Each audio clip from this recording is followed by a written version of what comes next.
Welcome in the world of surgery. सर्जरीच्या विश्वामध्ये तुम्हा सर्वांचं हार्दिक स्वागत. आज आपण आपल्या सर्जरीमधील IMP असा टॉपिक पाहणार आहोत ज्याचं नाव आहे fracture.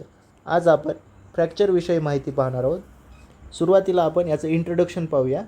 इंट्रोडक्शनमध्ये definition of the fracture. Fracture कशाला म्हणतात ते आपण डेफिनेशनमध्ये द स्ट्रक्चरल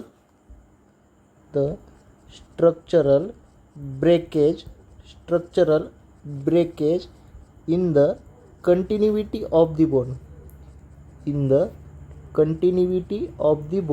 बोनची जी काही कंटिन्युटी आहे ती ब्रेक होणे.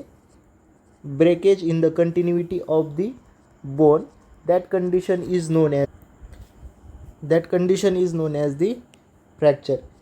हा एक बोन आहे. हा जो बोन आहे त्या बोनची या ठिकाणी कंटिन्युटी ब्रेक झालेली आहे. कंटिन्युटी काय झालेली आहे?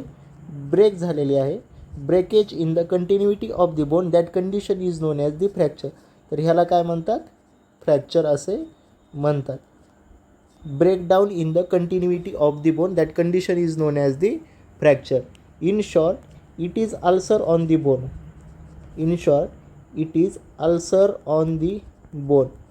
It is ulcer on the bone. Fracture which always leads to it is a painful condition. कशी कंडिशन असते? It is a painful condition. फ्रॅक्चरच्या माणसामध्ये खूप जास्त पेन होतं. It leads to some serious complication. फ्रॅक्चरमुळे काही सिरियस कॉम्प्लिकेशन पण होऊ शकतात. It leads to the serious complication. In short, definition of the fracture: the structural breakage in the continuity of the bone, that condition is known as the fracture. बोनची continuity break होणं त्याला fracture असे म्हणतात. फ्रॅक्चरचे अजून एक आपण definition पाहू शकतो. An injury to the musculoskeletal system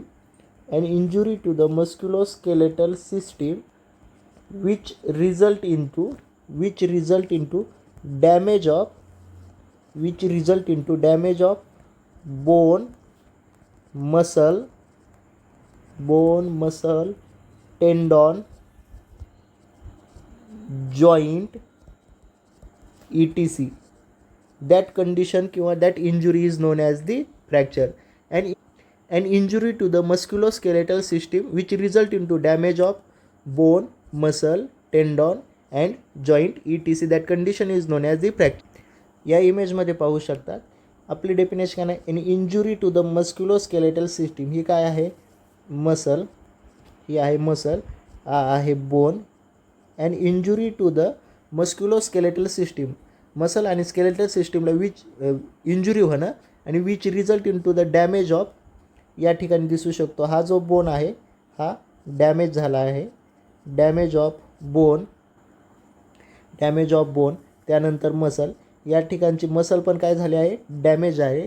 त्यानंतर या ठिकाणी पाहू शकता टेंडॉन, लिगामेंट सारखी रचना आहे ती पण डॅमेज होणं.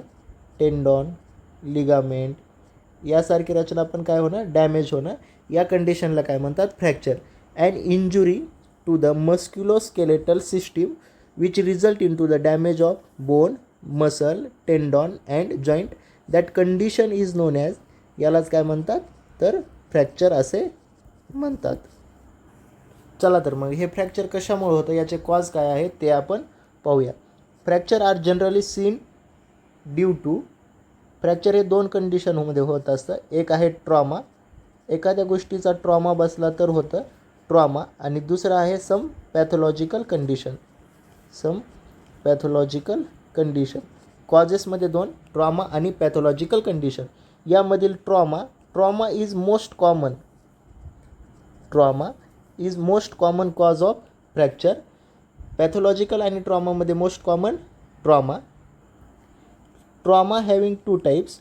परत या ट्रॉमाचे दोन प्रकार पडतात. एक आहे डायरेक्ट ट्रॉमा आणि दुसरा आहे इनडायरेक्ट ट्रॉमा. आणि दुसरा आहे इनडायरेक्ट ट्रॉमा. डायरेक्ट ट्रॉमा म्हणजे काय? जर एखादा माणूस गाडीवरून चालला आणि तो गाडीवरून पडला तर रोड आणि त्याच्या गुडघा किंवा जो काही बोनचा पार्ट आहे याच्यामध्ये डायरेक्ट कोलिजन होणं, तो असतो डायरेक्ट ट्रॉमा. आणि इनडायरेक्ट ट्रॉमा कोणत्या तरी फोर्समुळं ट्विस्टिंग बेंडिंग किंवा कॉम्प्रेशनच्या फोर्समुळं फ्रॅक्चर होणं हे झालं इनडायरेक्ट ट्रॉमा. आणि डायरेक्ट आणि इनडायरेक्टमध्ये it is the most common cause of fracture. It is most common cause of fracture. In it head to head collision is present. Head to head collision is present. Head to head काय असतं तर collision असतं. त्यानंतर direct blow which is responsible for the fracture. Direct blow which is responsible for the fracture. एखाद्या गोष्टीचा direct blow म्हणजे आघात. एखाद्या गोष्टीचा डायरेक्ट आघात होणे तो direct trauma. Direct blow of any object which leads to the fracture हे काय आहे direct trauma. It is most common cause of fracture. Head to head collision is present. त्यानंतर डायरेक्ट ट्रॉमाविषयी अजून पण एक म्हणता येऊ शकतं आपल्या. Direct trauma which leads to small fragments of bone. Which leads to small fragments of bone. Direct ट्रॉमामध्ये बोनचे स्मॉल फ्रॅगमेंट होऊ शकतात. कसे पण मल्टिपल स्मॉल फ्रॅगमेंट्स. एकापेक्षा जास्त बोनचे फ्रॅगमेंट्स होऊ शकतात. इनडायरेक्टमध्ये सोपं आहे. Any indirect blow which is responsible for the fracture. म्हणजेच काय एखादा इनडायरेक्ट ब्लो हा ब्लो म्हणजे आघात. एखादा इनडायरेक्ट आघात हा फ्रॅक्चर निर्माण करतो त्या काय इनडायरेक्ट ट्रॉमा. म्हणजेच काय एखाद्याचा हात मुरगळला पिरगळला त्यामुळे जो फ्रॅक्चर होतं त्याला इनडायरेक्ट ट्रॉमामुळे होतं. It seen due to the some forces. हे काही फोर्समुळं होतं. त्यामध्ये एक आहे ट्विस्टिंग फोर्स. एखादा पार्ट ट्विस्ट केला ट्विस्टिंग फोर्स. Bending force. त्यानंतर compression force. Indirect trauma is seen due to the some forces like twisting force, bending force, compression force. There is no head to head collision. यामध्ये head to head collision नसतं. There is no head to head collision नसतं. या इमेजमध्ये बघू शकता हा एक आहे काय आहे बोन आहे समजून घेण्यासाठी. आणि हे काय आहे एक मेटल ब्लॉक आहे. हा मेटल ब्लॉक हा डायरेक्ट आपल्या बोनवर आदळला किंवा याचा ब्लो झाला. ब्लो म्हणजे काय आघात. मेटल ब्लॉकचा आघात झाला तर बोन काय होतो या ठिकाणी क्रॅक होतो. अशा पद्धतीचा जो काही फोर्स असतो किंवा जो काही कॉज असतो त्याला काय म्हणतात डायरेक्ट ट्रॉमा. त्यानंतर 2 नंबरचा कॉज आहे पॅथॉलॉजिकल कंडिशन.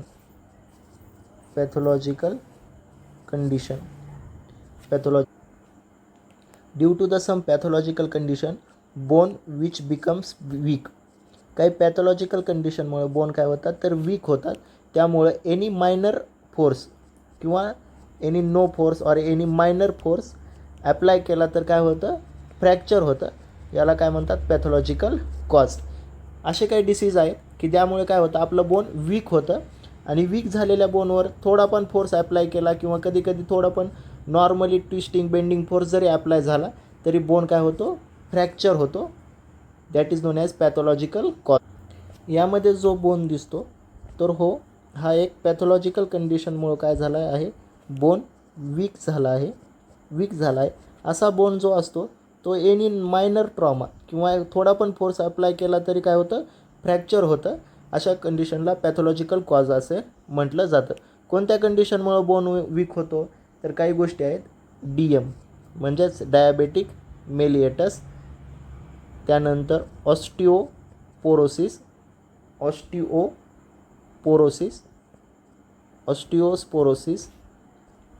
त्यानंतर आहे ट्युबरक्लोसिस.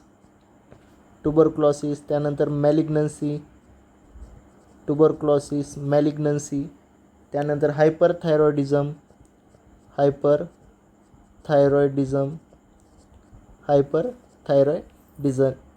त्यानंतर काही कोणत्या गोष्टीचं इन्फ्लॅमेशन असेल क्रोनिक इन्फ्लॅमेशन असेल अशा कंडिशनमुळं काय होतं आपलं बोन जे आहे तो वीक होतो. त्यामुळे any minor trauma which leads to the fracture अशा पद्धतीने आपण फ्रॅक्चरचे कॉज पाहिले. 2 कॉज आहेत, एक आहे डायरेक्ट ट्रॉमा, दुसरा आहे पॅथॉलॉजिकल कंडिशन. डायरेक्ट ट्रॉमामध्ये ट्रॉमाचे 2 प्रकार, डायरेक्ट ट्रॉमा आणि इनडायरेक्ट ट्रॉमा. नेक्स्ट पॉईंट पाहणार आहोत, types of fracture. Types of fracture depending upon the crack line. Crack लाईनच्या डिपेंडिंग फ्रॅक्चरचे 2 प्रकार पडतात, ते आपण पाहणार आहोत. तर पहिला प्रकार आहे कंप्लीट फ्रॅक्चर.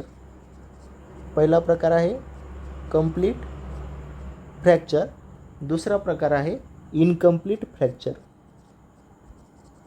पहिला प्रकार कंप्लीट फ्रॅक्चर, दुसरा प्रकार इनकम्प्लीट फ्रॅक्चर. तर कंप्लीट फ्रॅक्चर आणि इनकम्प्लीट फ्रॅक्चर म्हणजे काय ते आपण पाहू. कंप्लीट आणि इनकम्प्लीट हा एक बोन आहे असं आपण समजूया. बोन समजण्यासाठी घेतला आहे. कंप्लीट फ्रॅक्चर ही काय आहे, कंप्लीट फ्रॅक्चर म्हणजेच काय, in a complete fracture crack line, ही जी क्रॅक लाईन आहे, crack line which runs full depth of bone, ही जी काही क्रॅक लाईन आहे ती बोनच्या पूर्ण इथून चालू होते आणि इथून निघाली आहे. म्हणजे पूर्ण क्रॅक लाईन बोनच्या पूर्ण जेवढा काही बोन आहे, एंट्री आणि एक्झिट दोन्ही पण असते. Crack line which runs full depth of the bone, that fracture is known as the complete fracture. यामुळे काय होतं, bone divided into the 2 part, due to that crack line bone divided into the 2 parts, that fracture is known as the complete fracture. नावातच आहे complete, म्हणजे पूर्णपणे fracture झालं आहे. अशी जी क्रॅक लाईन आहे ती एकाच ठिकाणाहून चालू होते आणि बोनच्या दुसऱ्या ठिकाणापर्यंत संपते. त्यामुळे काय होतं, बोन 2 भागामध्ये डिवाईड होतो, म्हणून याला कंप्लीट फ्रॅक्चर असे म्हणतात. The fracture in which crack line which runs full depth of the bone and divided in 2 parts of the bone, that fracture is known as the complete fracture. That complete fracture which leads to the chance of displacement. Complete फ्रॅक्चरमध्ये डिस्प्लेसमेंटचे chance असतात. म्हणजेच काय, हा bone वरे तरी जाऊ शकतो, हा खाली तरी जाऊ शकतो, किंवा हा बोन इकडल्या साईडला जाऊ शकतो, हा इकडल्या साईडला जाऊ शकतो. म्हणजेच काय, डिस्प्लेसमेंटचे चान्सेस कंप्लीट फ्रॅक्चरमध्ये जास्त असतात. Complete fracture, the fracture in which crack line which runs up to the full depth of the bone, crack line बोनच्या पूर्ण डेप्थमध्ये रन होते. And due to that condition the bone is completely separated into the 2 parts. Bone काय होतो, 2 पार्टमध्ये divide होतो, completely separated into the 2 parts, that fracture is known as the complete fracture. Fracture which leads to the chance of displacement. Complete फ्रॅक्चरमध्ये डिस्प्लेसमेंटचे chance जास्त असतात. Incomplete fracture same, हा एक बोन आहे. Incomplete fracture crack lines do not runs up to full depth of the bone. ही जी काही क्रॅक लाईन आहे, crack line which do not runs full depth of बोनपर्यंत क्रॅक लाईन गेलेली नसते. काही पार्टपर्यंत क्रॅक लाईन जाते आणि त्यानंतर काय होते, ती एंड होते. अशा कंडिशनला काय म्हणतात, इनकम्प्लीट फ्रॅक्चर. यामुळे बोन 2 भागामध्ये डिवाईड होत नाही. In incomplete fracture bone not separated into the 2 parts. Bone 2 भागामध्ये सेपरेट होत नाही. Not separated in 2 parts, there is no chance of displacement. यामध्ये डिस्प्लेसमेंट असतं का, नाही, no chance of displacement. Bone वेगळेच झाले नाही तर एकमेकांपासून डिस्प्लेस होणार आहेत का, नाही. Incomplete fracture, the fracture in which the crack lines which do not runs full depth of the bone, it runs up to some distance and then it end, that fracture is known as incomplete fracture. It not due to that crack lines bone not separated into the 2 parts. Bone 2 भागामध्ये divide होत नाही आणि there is no displacement. Bone सेपरेटच झालं नाही म्हणून displacement होत नाही, देअर इज नो डिस्प्लेसमेंट. अशा पद्धतीनं आपण कंप्लीट आणि इनकम्प्लीट फ्रॅक्चर पाहिले. त्यानंतर type of fracture depending upon the simplicity of the treatment. कोणतं फ्रॅक्चर ट्रीटमेंट करण्यासाठी इझी आहे त्यानुसार फ्रॅक्चरचे 2 प्रकार पडतात. एक आहे सिम्पल फ्रॅक्चर, दुसरा आहे compound fracture.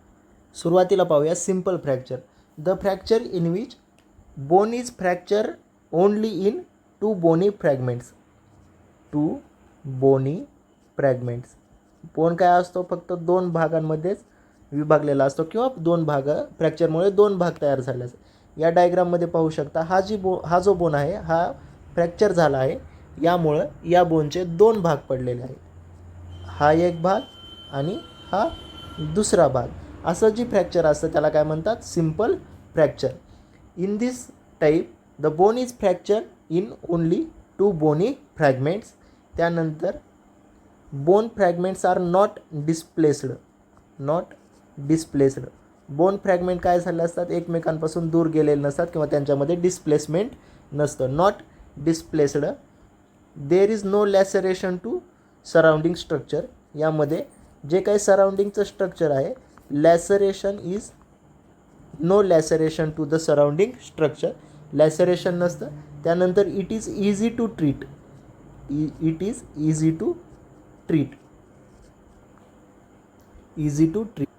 Simple fracture. The type of fracture in which bone is fractured in to the only 2 bony fragments.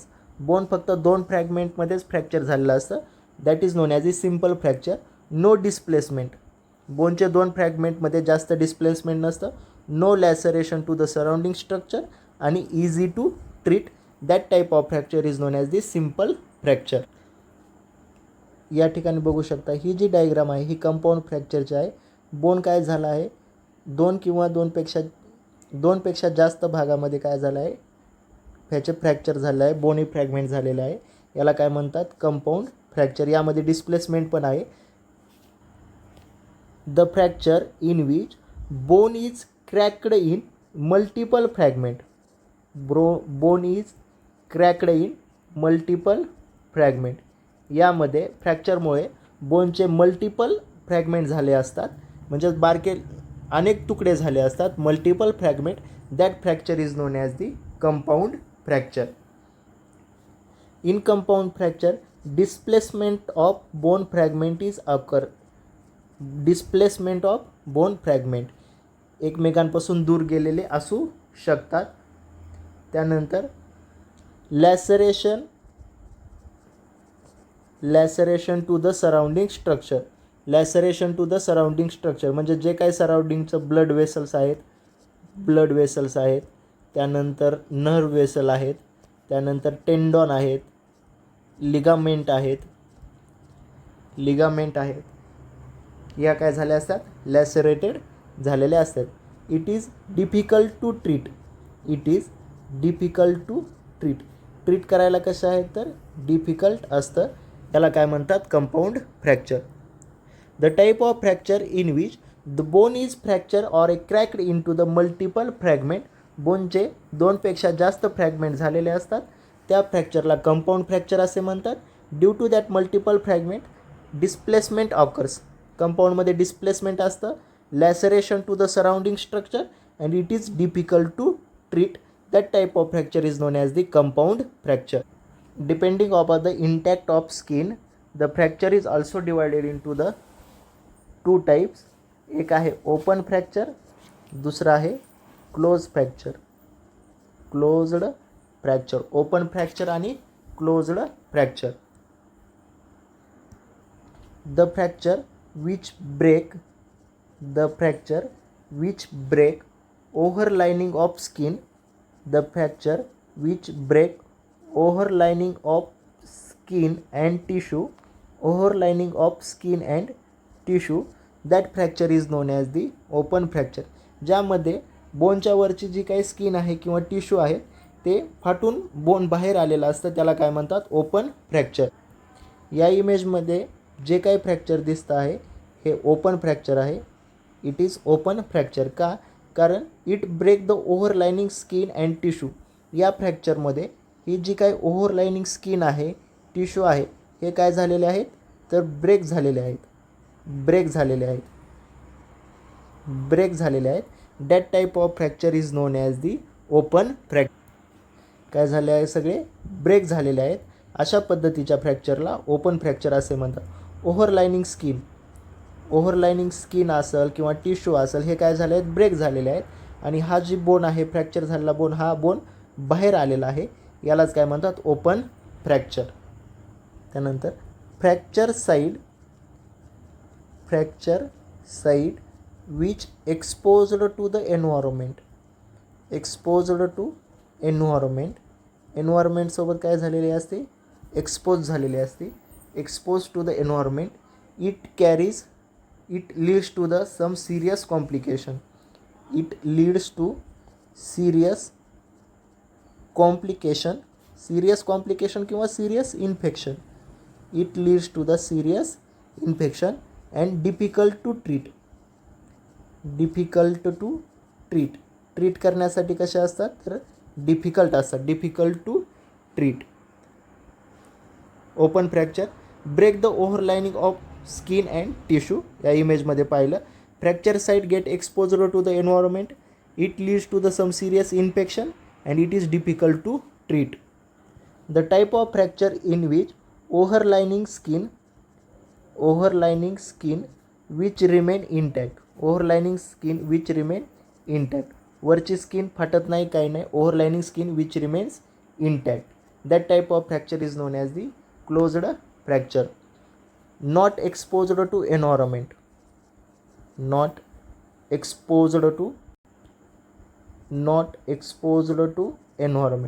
Fracture site not exposed to environment. त्यानंतर it is easy to treat. Treat करण्यासाठी कसं आहे, तर easy आहे. Easy to treat. Overlining skin which remain intact. त्यानंतर fracture site not exposed to the environment and it is easy to treat. या अशा पद्धतीच्या फ्रॅक्चरला काय म्हणतो आपण, क्लोज्ड फ्रॅक्चर. त्यानंतर आपण पुढचा प्रकार पाहणार आहोत, the type of fracture on the basis of the crack line. Fracture होताना जी क्रॅक लाईन कशी आहे त्याच्या बेसिसवर फ्रॅक्चरचे प्रकार पडतात, ते आपण पाहणार आहोत. यामध्ये पहिला आहे ट्रान्सवर्स क्रॅक लाईन फ्रॅक्चर किंवा ट्रान्सवर्स फ्रॅक्चर.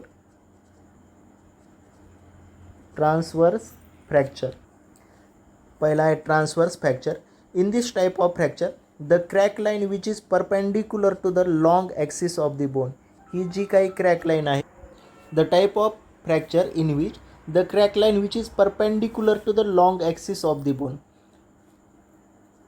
क्रॅक लाईन कशी असते, crack line which is perpendicular to the long axis of bone.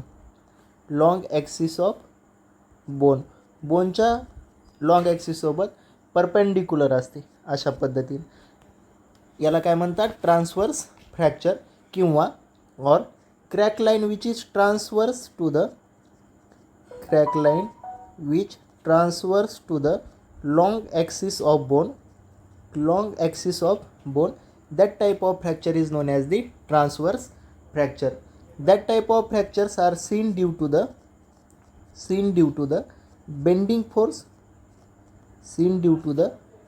force and direct trauma. अशा पद्धतीचं फ्रॅक्चर बेंडिंग फोर्स आणि डायरेक्ट ट्रॉमामध्ये दिसू शकतं. दुसरा प्रकार आहे oblique fracture. The type of fracture in which crack line is oblique. Crack line कशी असते, ऑब्लिक असते, त्याला काय म्हणतात, ऑब्लिक फ्रॅक्चर. अशा पद्धती ही काय झाली, ऑब्लिक. ती एकतर वरून खाली असू शकते किंवा खालून वरी असू शकते, अपवर्ड और downward. The crack line which is oblique in nature किंवा oblique to the long axis of the bone. Oblique to long axis of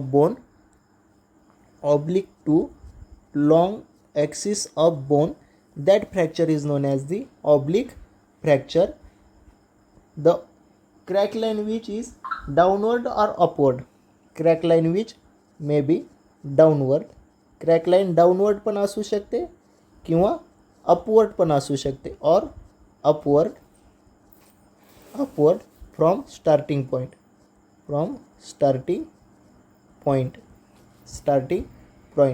That type of fracture which occurs due to the bending force. कशामुळे होतं, तर bending फोर्समुळे oblique type of fracture होऊ शकतं. The type of fracture in which the crack line which looks like oblique looks like oblique, but after the fracture but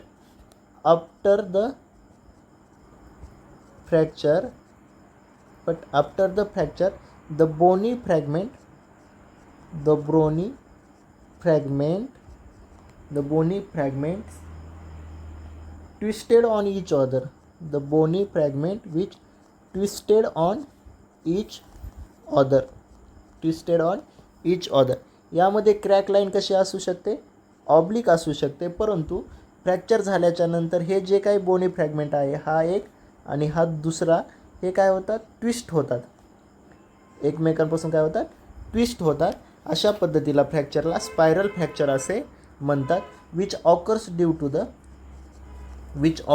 to twisting force. कशामुळे होतं असं फ्रॅक्चर, तर ट्विस्टिंग फोर्समुळे. द टाईप ऑफ, त्याच्यानंतर चौथा प्रकार आहे कम्युनिकेटेड फ्रॅक्चर्स. नावातच आहे communication. The type of fracture in which multiple crack lines are present, that type of fracture is known as the compound fracture. अशा पद्धतीच्या मल्टिपल काय असतात, तर क्रॅक लाईन असतात. अशा पद्धतीच्या फ्रॅक्चरला काय म्हणतात, communicated fracture. Which occurs due to crushing force. Communicated fracture हे कशानं होतं, तर क्रशिंग फोर्सनं. The type of fracture in which multiple crack lines are present. Multiple crack line असतात अशा फ्रॅक्चरला कम्युनिकेटेड फ्रॅक्चर असे म्हणतात. आणि it cause due to the crushing force. अशा पद्धतीने आपण क्रॅक लाईनच्या बेसिसवर जे काही फ्रॅक्चरचे प्रकार करतात ते आपण पाहिले. इमेजच्या मदतीने पाहूया आपण की फ्रॅक्चरचे various type depend upon the crack line. सुरुवातीला पाहिलं होतं transverse fracture, the fracture in which crack line is transverse to the fracture, that fracture is known as the transverse fracture. या ठिकाणी पाहू शकता क्रॅक लाईन कशी आहे, या लॉंग ॲक्सिसला परपेंडिक्युलर आहे किंवा ट्रान्सवर्स आहे म्हणून transverse fracture. Oblique fracture, crack line कशी आहे, अशी ऑब्लिक इन नेचर आहे, तिरपी आहे म्हणून अशा फ्रॅक्चरला ऑब्लिक फ्रॅक्चर असे म्हणतात. त्यानंतर स्पायरल फ्रॅक्चर पाहिलं. ऑब्लिक क्रॅक लाईन कशी आहे, ऑब्लिक आहे, परंतु यामध्ये काय होतात, after fracture twisting is present. हे बोन काय होतात, एकमेकांपासून ट्विस्ट होतात. अशा फ्रॅक्चरला स्पायरल फ्रॅक्चर असे म्हणतात. त्यानंतर पुढचा पाहिला होता कम्युनिकेटेड फ्रॅक्चर. कम्युनिकेटेड फ्रॅक्चरमध्ये मल्टिपल क्रॅक लाईन्स होत्या. या ठिकाणी पाहू शकतात आपण मल्टिपल क्रॅक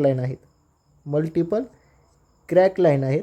अशा फ्रॅक्चरला कम्युनिकेटेड फ्रॅक्चर असे म्हणतात. हे कशामुळे होतं, due to the crushing force.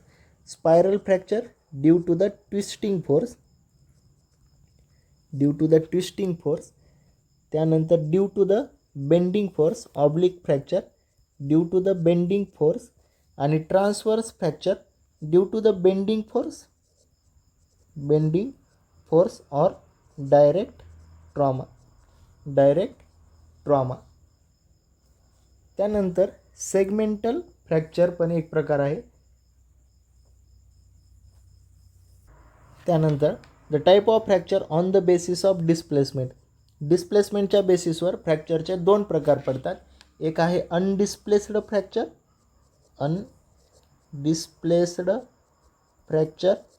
आणि दुसरं आहे डिस्प्लेस्ड फ्रॅक्चर. डिस्प्लेस्ड आणि अनडिस्प्लेस्ड. डिस्प्लेस्ड म्हणजे फ्रॅक्चर झाल्याच्या नंतर बोन हे एका ठिकाणाहून दुसऱ्या ठिकाणी जातात किंवा जागा बदलतात, त्याला काय म्हणतात, डिस्प्लेस्ड फ्रॅक्चर. ते कसे आहे ते आपण पाहू. इझी आहे. There is no displacement of bone fragment displace होत नाहीत. There is no displacement of bone fragment. त्यानंतर डिस्प्लेसडमध्ये डिस्प्लेसमेंट ऑफ बोन फ्रॅगमेंट काय होतात, डिस्प्लेस होतात. The type of fracture in which the bone fragment which displaced from each other. एकमेकांपासून काय होतात, डिस्प्लेस होतात. अशा फ्रॅक्चरला डिस्प्लेस्ड फ्रॅक्चर असे म्हणतात. त्यानंतर the factor which responsible for the displacement. असे काही फॅक्टर असतात की जे डिस्प्लेसमेंटसाठी मदत करतात. ते कोणते आपण पाहूया. फोर्स पहिला आहे. फोर्स कशा पद्धतीचा अप्लाय झाला त्यामुळे फ्रॅक्चर झाले त्यावर पण डिस्प्लेसमेंट डिपेंड असतं. लाईक ट्विस्टिंग फोर्स असेल, बेंडिंग फोर्स असेल तर काय होतं, डिस्प्लेसमेंट होतं. Twisting force, bending force. त्यानंतर मसल पूल. फ्रॅक्चर साईडच्या ज्या काही मसल आहेत त्या बोनला आपल्याकडे खेचण्याचा प्रयत्न करतात त्यामुळे पण डिस्प्लेसमेंट होऊ शकतं. मसल पूल ऑन फ्रॅक्चर साईडला काय होतात, मसल पूल करतात त्यामुळे पण डिस्प्लेसमेंट होऊ शकतं. आणि थर्ड आहे द ग्रॅव्हिटी पण फ्रॅक्चरच्या डिस्प्लेसमेंटमध्ये IMP रोल प्ले करते. And it leads to the complication. Displaced fracture which leads to the complication. यामुळे कॉम्प्लिकेशन होण्याची शक्यता असते. Not complication. अनडिस्प्लेस्डमध्ये नॉट एनी कॉम्प्लिकेशन. यामध्ये कॉम्प्लिकेशन होत नसतात. त्यानंतर अनडिस्प्लेस्ड इझी टू ट्रीट. याची ट्रीटमेंट करणं पण इझी असतं. And it is difficult to treat. अशा पद्धतीने आजच्या लेक्चरमध्ये आपण फ्रॅक्चर म्हणजे काय, त्यानंतर फ्रॅक्चरचे कॉमन कॉज कोणते आहेत, त्यानंतर फ्रॅक्चरचे टाईप कोणते आहेत हे आपण पाहिले. जर तुम्हाला व्हिडिओ आवडला असेल तर या व्हिडिओला लाईक करा, शेअर करा आणि चॅनलला सबस्क्राईब करा. यानंतरचा पुढचा पार्ट आपण नेक्स्ट लेक्चरमध्ये पाहणार आहोत. नेक्स्ट लेक्चरमध्ये आपण फ्रॅक्चरचे जे काही क्लिनिकल फीचर्स असतील, त्यानंतर त्याची ट्रीटमेंट असेल, क्लिनिकल फीचर, ट्रीटमेंट, त्यानंतर याचं डायग्नोसिस कसं करायचं, कोणकोणत्या गोष्टी केल्या जातात, हे सर्व आपण नेक्स्ट लेक्चरमध्ये पाहणार आहोत. Thank you so much.